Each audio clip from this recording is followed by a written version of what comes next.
So why did Battlestar Galactica 78 only get one season with 24 episodes? Why didn't it last? Let's find out. Movies, music, and monsters.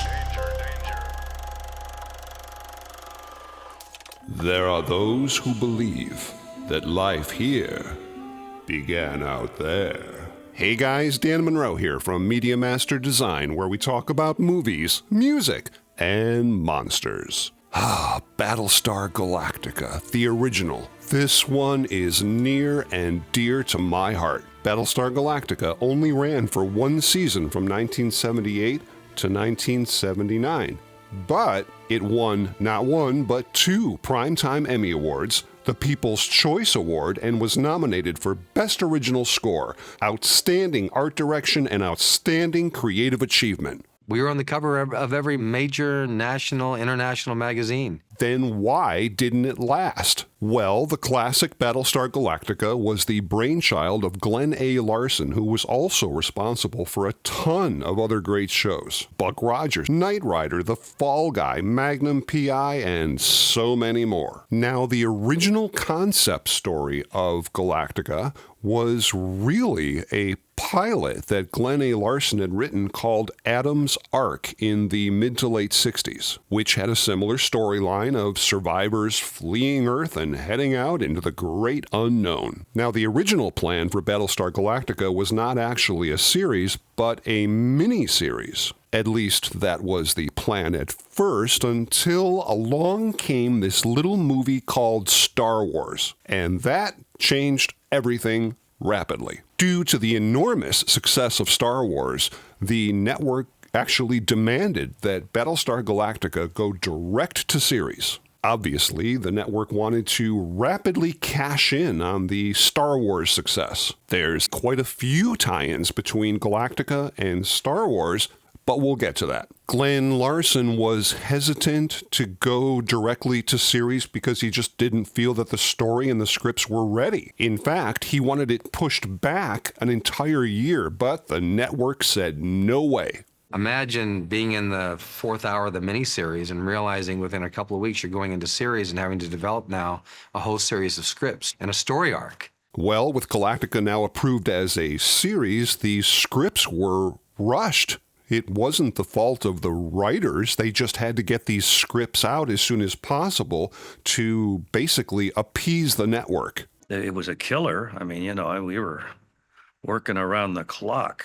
And believe it or not, they were often shooting 2 or 3 episodes at the same time, writing literally as fast as they could. Sometimes we'd have to shut down for an hour while the actors went away and learned their lines, and while I tried to figure out what the devil to do with the scene in the first place. Sometimes the actors would get new script pages in literally minutes before the cameras started rolling. One of the things that made this show great was the cast.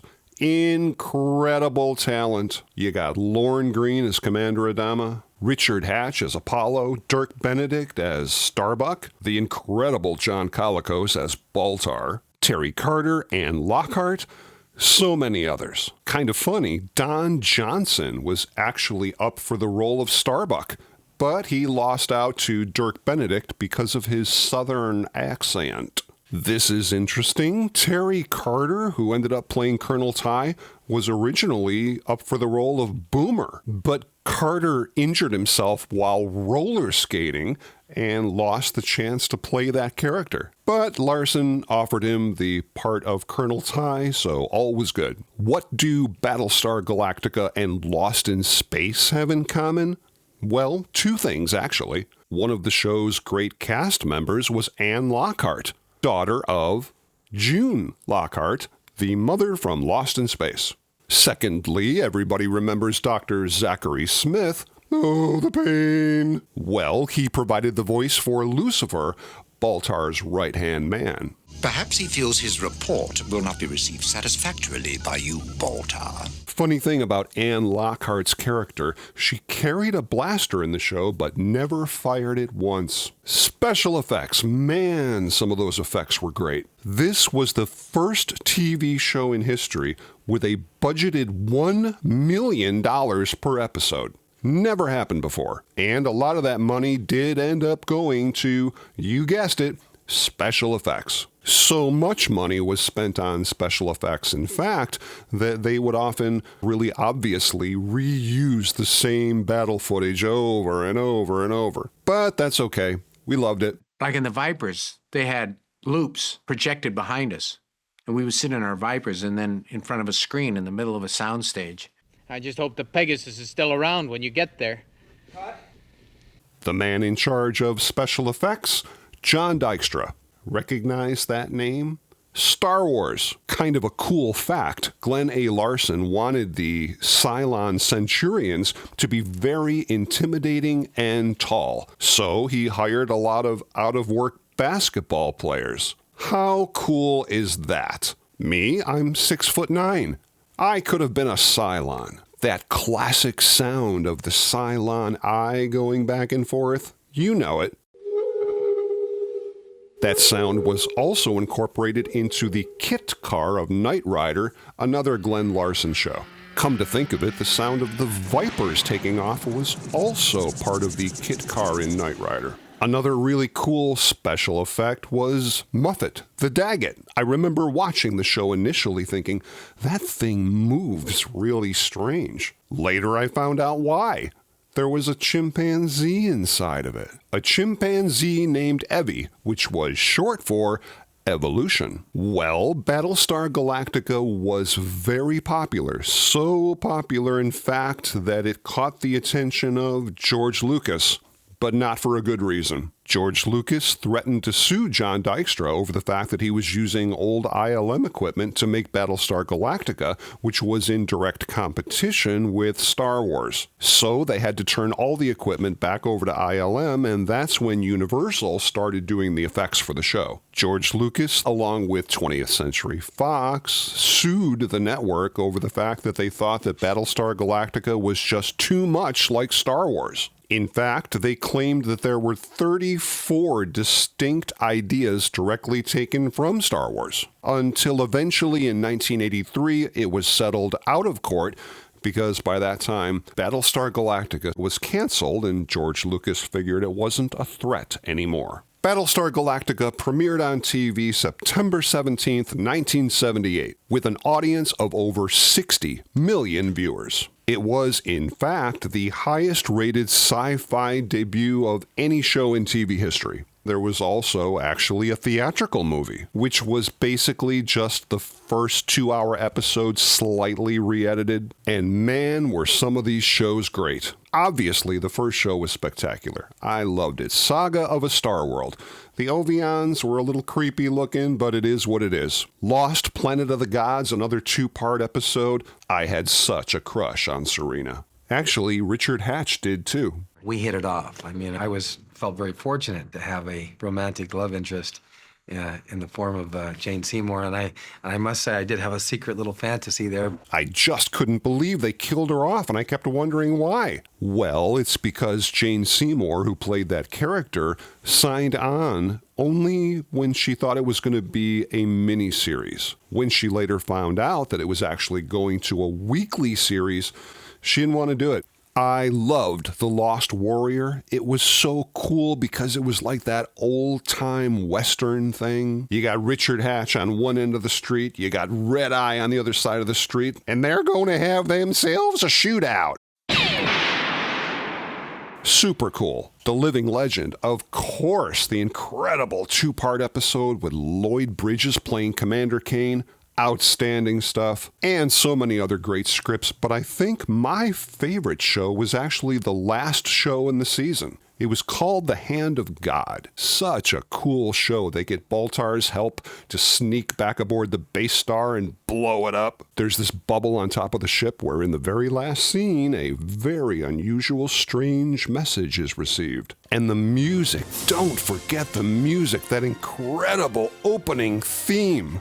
The show was so popular, in fact, that in June of 1979, Universal Studios Hollywood opened Battle of Galactica, a super cool theme park attraction. This attraction cost Universal $1 million, making it the most expensive attraction Universal had ever made to that point. But it eventually closed in 1992, making room for the Back to the Future ride. And the toys. Don't forget the toys. We had action figures and ships. We had board games, large-scale figures, lunch pails, laser pistols, and even a talking plush Daggett doll. Unfortunately, in 1978, a toddler choked on one of the red darts that fired from the toys. And that lawsuit set off a nationwide call to stop having any children's toys that actually shoot any projectiles. And that is the reason, my friends, that we never got a rocket-firing Boba Fett. Yes, there were several prototypes made,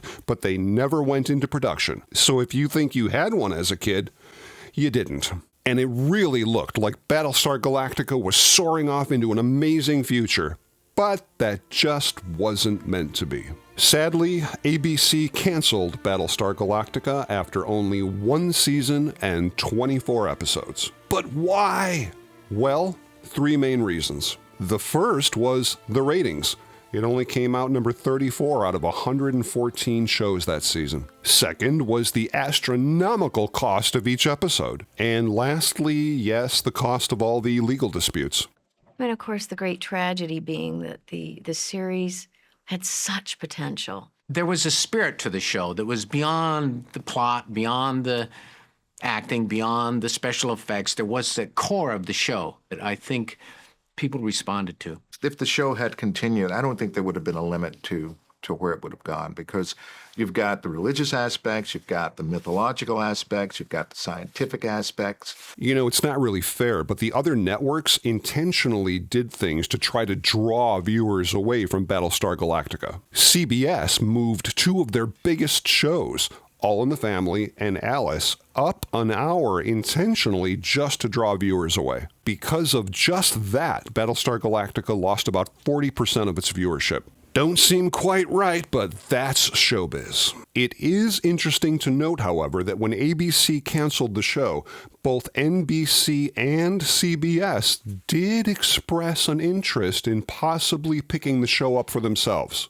But neither did. The fans of the show, of which there were millions, were pissed off. And still are. Hundreds of thousands of letters written to the studio begging to bring Battlestar Galactica back. And with the show canceled, a lot of the sets and props, just like the Irwin Allen shows, got recycled into other shows that Glenn Larson was doing. Tons of stuff went directly into Buck Rogers in the 25th Century. The rest of the cast moved on to other things. Dirk Benedict, Starbuck, eventually went on as a starring role as Face in the A-Team. And there was a brief cameo of a Cylon with Dirk Benedict in the A-Team. Dang, he had one final shot and he didn't take it. Battlestar Galactica wasn't just another sci-fi show.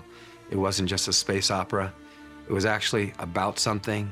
It was about the epic journey in all of us to find our place in the world. And I think it touched people in a very profound way. Battlestar Galactica was gone, but not forgotten. We had 10 episodes of Galactica 1980. In 2004, there was a highly acclaimed, much more serious version of Battlestar Galactica, which was basically a reboot. A prequel in 2010 called Caprica. I never saw that one. And this is super cool. In 1999, Richard Hatch, who played Apollo, personally funded a proof-of-concept trailer for a new Battlestar Galactica series called The Second Coming, with himself once again playing Apollo and John Colicos once again playing Baltar. Such an amazing concept, and it came this close. But that, my friends, is the topic of a different video. I hope you enjoyed that brief retrospect on Battlestar Galactica 1978, and if you like this kind of stuff, please consider liking and subscribing to the channel.